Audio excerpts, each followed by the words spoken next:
Good evening everyone, मेरा नाम है राहुल और आप देखना शुरू कर चुके हो teaching warriors channel. Teaching warriors channel क्योंकि एक टीचर भी ना किसी वॉरियर से कम नहीं होता। ठीक है, तो ये है हमारी सीडीपी की क्लास। इवनिंग में मिलती है, मॉर्निंग में आपको मिलती है हिंदी की क्लास। नहीं देखी हो तो देखना, और एमसीक्यू डिस्कस करते हैं। सारी हिंदी और सारी सीडीपी रिवाइज कर लेते हैं हम डेली। भाषा के संबंध में कौन सा कथन असत्य है? भाषा परिवर्तनशील होती है। अभी तुम कहाँ पे यूपी में हो, चले जाओ साउथ साइड में, तो वहाँ कन्नड़, केरला, तमिलनाडु में तमिल मिलेगी ना, तो परिवर्तनशील है। और वैसे भी परिवर्तनशील ऐसे देखो, सबसे पहले हम क्या बोलते थे? संस्कृत थी, फिर उसके बाद पाली आई, फिर प्राकृत आई, फिर अपभ्रंश आई, फिर अवट, अब हिंदी आ गई। तो हो रहा है नहीं परिवर्तन यहाँ से यहाँ तक। ठीक है, अनुकरण से सादृश्य होती है, मतलब सीखी जाती है अनुकरण से। ये बात किसने कही है? ये बात कही है, अनुकरण से सीखी जाती है। जितने भी व्यवहारवादी हैं, व्यवहारवादी कहते हैं कि अनुकरण से सीखी जा सकती है। भाषा सामाजिक संपत्ति है, ये बात किसने कही है? ये वाइगोत्स्की ने कही है। वाइगोत्स्की कहाँ के थे? रूस के थे। वाइगोत्स्की ने क्या दिया है? वाइगोत्स्की ने दिया रेसिप्रोकल लर्निंग। ठीक है, याद रखना।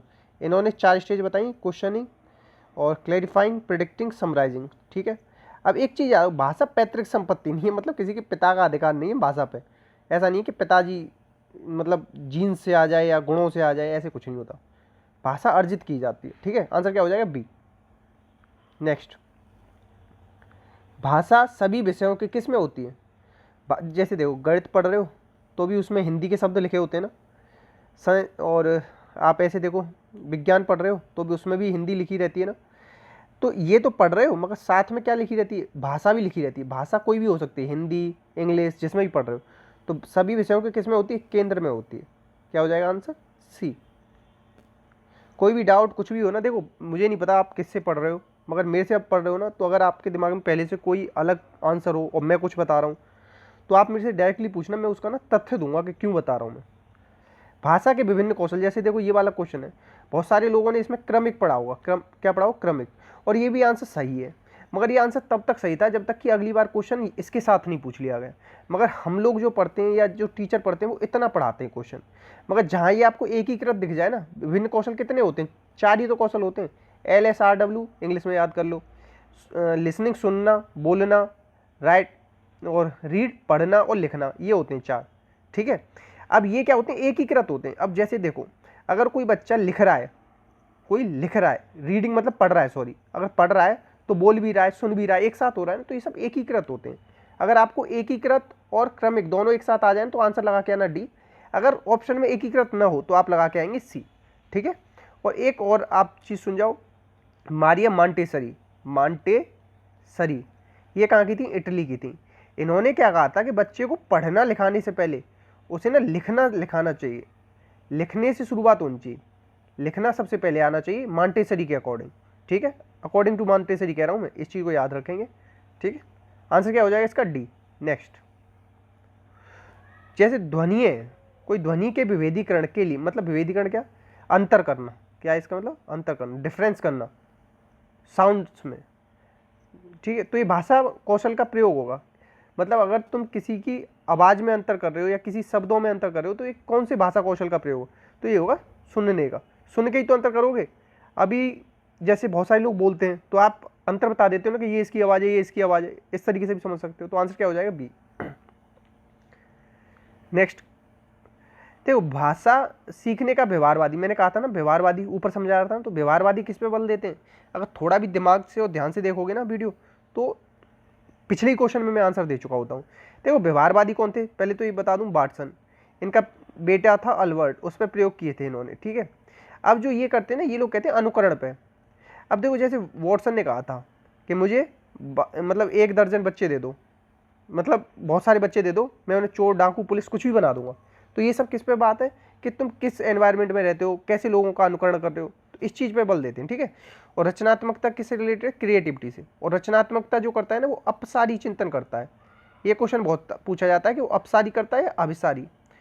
तो रचनात्मकता वाला तो रिलेटेड होता है अपसारी से, और बुद्धि रिलेटेड होती है अभिसारी से। किससे? अभिसारी। क्वेश्चन में कहीं मिल जाए भाषा प्रयोग, तो भाषा प्रयोग के हमें ज़्यादा से ज़्यादा अवसर देने चाहिए बच्चे को। आंसर हो जाएगा ए। ठीक है, नेक्स्ट क्वेश्चन देखो, यहाँ देखो, स्कूल में बच्चों के मुक्त और स्वाभाविक भाव के प्रावधान के लिए किया जाना चाहिए। तो ये किसने कहा है? स्कूल में बच्चों के मुक्त और स्वाभाविक भाव के लिए प्रावधान किया जाना चाहिए। तो ये किसने कही है ये बात है? तो ये इस वाले को ना थोड़ा छोड़ के चलते हैं, इस वाले का मुझे भी आंसर नहीं मिला तो मुझे भी नहीं पता, मैं आपको गलत नहीं बताऊंगा, ठीक है। नेक्स्ट क्वेश्चन पे चलते हैं, छोड़ दे रहे हैं उसे। देखो ये क्वेश्चन पढ़ो, John Dewey learning by doing, ये सुना है आपने, करके सीखने दो। तो ये कॉन्सेप्ट किसका है? जॉन डीवी का है। तो ये किससे रिलेटेड है? तो ये रिलेटेड है सोशल नीड से रिलेटेड, ठीक है। अब एक चीज़ और जान लो, जो डीवी थे ना, इनका एक चेला था, मतलब इनका एक शिष्य था, कौन? जिसने कि किसकी? किलपैट्रिक। किलपैट्रिक ने क्या किया था बताओ? प्रयोजनवाद दिया था, प्रयोजनवाद किलपैट्रिक ने। ये क्वेश्चन बहुत आता है, तो योजना बना के किल कर दो, ये ट्रिक है इसकी, ठीक है। अब एक चीज़ और याद रखना कि जो ये जॉन डीवी थे ना, इनकी एक किताब है, बहुत ज़्यादा पूछी जाती है, स्टार लगा लेना, लिख लेना, democracy and education, democracy and education. एक और किताब है, हम चिंतन कैसे करते हैं, ठीक है। ये दोनों है, इन चीज़ों को आप याद रखेंगे।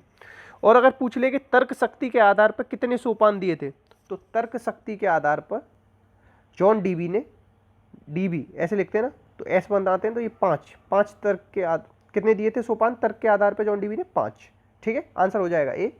नेक्स्ट आगे बढ़ जाएंगे। देखो शिष्य गतिविधि का सिद्धांत किसने दिया? शिष्य गतिविधि का सिद्धांत दिया रूसो ने, और रूसो क्या है? प्रकृतिवादी, प्रकृतिवादी, याद रखना। और ये जो बिने है ना, बिने ने सबसे पहले बुद्धि परीक्षण किया था 1905 में, ठीक है। 1908 में इन्होंने ही दिया था मानसिक आयु का संप्रत्यय, जो आप ऊपर ये IQ का फॉर्मूला लिखते हो ना, मैका MA/C × 100। तो ये जो MA था ना, ये 1908 में बिने ने दिया था। और ये जो पूरा फॉर्मूला तैयार किया था, तो ये किसने किया था? टर्मन ने किया था। किसने किया था? टर्मन ने, ठीक है। इस चीज़ को भी याद है। और फॉर्मूला कब किया था ये भी पूछा गया, 1916 में, ठीक है। याद रहेगा, इतना याद कर लेना। आंसर होगा इसका क्या? ए। नेक्स्ट फ्रॉबेल है। फ्रॉबेल का शिक्षा में सबसे महत्वपूर्ण योगदान क्या है? तो एक चीज़, एक क्वेश्चन याद करो पहले तो, फ्रॉबेल का ही पूछा जाता है, इन्होंने किस प्रकार के खेल पे बल दिया? तो इन्होंने गेंद के खेल पे बल दिया था। किसके? गेंद के खेल पर बल दिया था। तो इन्होंने बालवाड़ी के विकास पे, बालवाड़ी पता है किसे कहते हैं? Kinder garden, Kinder garden. अब आप सोच रहे हो कि सर बोल तो किंडर गार्डन रहे हो, और ये स्पेलिंग TEN क्यों लिखी है? तो देखो ये मुझे भी आज ही पता पड़ा कि हम लोग जो बोलते हैं किंडर गार्डन, वो गलत बोलते हैं। मैंने आज चेक करा था तो नेट पे दिखाया किंडर गार्डन होता है, ठीक है। तो इन्होंने सबसे पहले ये खोला था। और ये जो KG बोलते हैं ना, उसकी फुल फॉर्म होती है, KG क्लास में जाते हैं ना। अब ये बता दो कि सबसे पहले ये क्वेश्चन पूछा गया है रीट में कि सबसे पहले किंडर गार्डन कहाँ खोला गया? तो ये खोला गया था जर्मनी में, ठीक है। और जर्मनी से इंडिया ने क्या लिया है? आपातकाल के प्रतिबंध, ठीक है। थोड़ी हिस्ट्री की भी चीज़ें, मतलब पॉलिटी की भी चीज़ें याद रखो।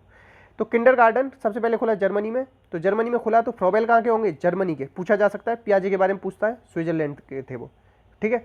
और एक चीज़ बताना चाहूँगा मैं कि अभी फ्रॉबेल गेंद का खेल, बालवाड़ी दिया, और ये जर्मनी के थे। और जर्मनी में सबसे पहले किंडर गार्डन खुला। स्पेलिंग याद कर लेना, TEN होता है। कहीं अगला एक और दे दे, किंडर गार्डन गार्डन एक साथ मिल जाएगा, तो आप गार्डन करके आ जाओगे, ठीक है। इस चीज़ को याद रखेंगे, आंसर सी मान लेंगे। नेक्स्ट आगे बढ़ जाएंगे। नेक्स्ट क्वेश्चन है आपका, बाल विकास के निम्न सभी वकालत किए गए सिद्धांतों को उत्तेजना और प्रतिक्रिया सीखने के सिद्धांत के निकट संबंध माना गया है। इस तरीके का क्वेश्चन आ जाए जो आपको आज तक ना पढ़ा हो, मैंने तो नहीं पढ़ा था, मगर मैंने इसका आंसर कैसे निकाला? पावलव कुत्ते पर प्रयोग किया, पढ़ा होगा ये तो आपने, ठीक है। पावलव को 1904 में नोबेल मिला, ये भी पता होगा। पैरोटिड ग्लैंड पर प्रयोग किया, ये भी पता होगा। स्किनर ने RS थ्योरी दी थी, क्या दी थी? एक सेकंड, RS थ्योरी, ठीक है, ये पता होगा। चूहे पर प्रयोग किए इसने, और फिर कबूतर पर किए, ये पता होगा, ठीक है। और इन्होंने हल ने प्रबलन का सिद्धांत दिया। मगर कभी आपने गजल नाम का कुछ पढ़ा है? नहीं पढ़ा। तो मैंने ये B आंसर लगा दिया था, और ये B ही मेरा सही था। पता नहीं ये गजल वजल क्या है। ये जो 3 है ना, इन्होंने दिया है इन पे ध्यान, इन्होंने नहीं दिया है, ठीक है। और एक क्वेश्चन बताऊंगा आज, लिख लेना अपनी कॉपी में, प्रोग्राम्ड लर्निंग, इस पर किसने काम किया था? तो इस पर काम किया था स्किनर ने, ठीक है। इस चीज़ को याद रख लेना, एक क्वेश्चन बहुत ज़्यादा पूछा जा रहा है आजकल। MPTET में पूछा गया रिसेंटली, अभी एक पेपर हुआ था राजस्थान का B.Ed से रिलेटेड, तो वहाँ पूछा गया, ठीक है। तो मैं जो आपको क्वेश्चन करा रहा हूँ ना, तो हर एक स्टेट का क्वेश्चन होगा इसमें, मतलब इससे बेस्ट मटेरियल नहीं मिलेगा CDP का जहाँ तक है। और बाकी अगर आप लोगों को मिलता है तो प्लीज़ कमेंट बॉक्स में उसका लिंक देना, जिससे मैं भी देखूँ, और प्लीज़ शेयर करना।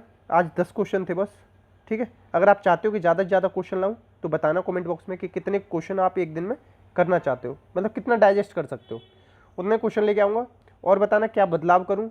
बाकी प्लीज़ शेयर करना अपने दोस्तों में, सपोर्ट करना, थोड़ा सा हंसते रहना, मुस्कुराते रहना। जय हिंद, जय भारत।